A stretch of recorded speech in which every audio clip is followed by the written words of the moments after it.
આદિપુરમાં મહાનગરપાલિકાના કોમ્પ્લેક્સમાં ટુરિસ્ટની ઓફિસ ચાલતી હતી, જ્યાં યાત્રિકો પાસે હરિદ્વારની યાત્રાના નામે 5,000 રૂપિયા ઉઘરાવ્યા બાદ હરિદ્વારની યાત્રાનું કોઈ પણ ઠેકાણા ન પડતા યાત્રિકો ત્યાં ઓફિસે ઉમટી પડ્યા હતા અને આખરે પોલીસ ફરિયાદ નોંધાવવાની નોબત આવી.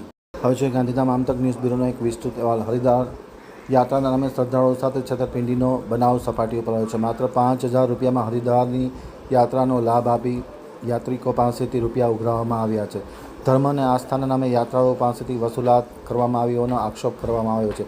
આદિપુર મહાનગરપાલિકા કોમ્પ્લેક્સમાં ચાલતી હતી આ ટુરિસ્ટની ઓફિસ યાત્રાની બુકિંગના નામે અનેક લોકો પાસેથી પૈસા લેવામાં આવ્યા હોવાની ફરિયાદ કરવામાં આવી છે. પૈસા જમા કરાવ્યા બાદ છેતરપિંડી થઈ હોવાની માહિતી મળતાની સાથે પ્રવાસીઓએ ફરિયાદ કરી છે. ફરિયાદના આધારે આદિપુર પોલીસે તપાસ હાથ ધરી છે. પોલીસ દ્વારા સમગ્ર રેકેટ અને સંડોવાયેલા લોકો અંગેની તપાસ શરૂ કરી છે. શ્રદ્ધાળુઓને સસ્તી યાત્રાના લોભમાં ન આવવા પોલીસે અપીલ કરી છે. ખાસ કરીને પોલીસે અલગ અલગ પ્રકારની તપાસ શરૂ કરવામાં આવી છે. હરિદ્વારના યાત્રાના નામે ટુરિસ્ટ જે એજન્સી છે, ટ્રાવેલ એજન્સી, એના સંચાલકો પૈસા ઉઘરાવતા હોવાનું બહાર આવ્યું છે. વાત કરી હતી તમને બધાને લઈ જશું ને કે 2 કલાક કથા સાંભળશું તો રોજ 701 રૂપિયા તમને પરત આપશું અને વળતા તમને ગોકુળ, મથુરા ને વૃંદાવન ફરાવીને પાછા લાવશું. પછી ખબર પડી કે ફ્રોડ છે આ બધું. એટલે આમ ધર્મના નામે અમારી સાથે છેતરપિંડી થઈ છે. એ માંગ કે પૈસા અપાવી દો અને એ લોકોને સજા આપે જેને આ કર્યું છે ને.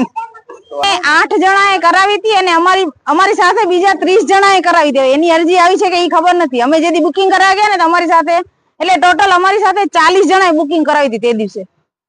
5 તારીખ હતી લગભગ ને 4 તારીખે હાલે જે આ ફ્રોડ કરેલ છે આપણે પોલીસ સ્ટેશન એમને જોયા? હા, જોયા. 2 પકડાણા છે જેને અમારી પાસેથી પૈસા લીધા હતા ને. અમારે સાંભળે વાત અને પૈસા પરત અપાવી દે. કારણ કે બિચારા બીજા બધા બહુ મહેનત થી ભેગા કરીને આપ્યા છે પૈસા.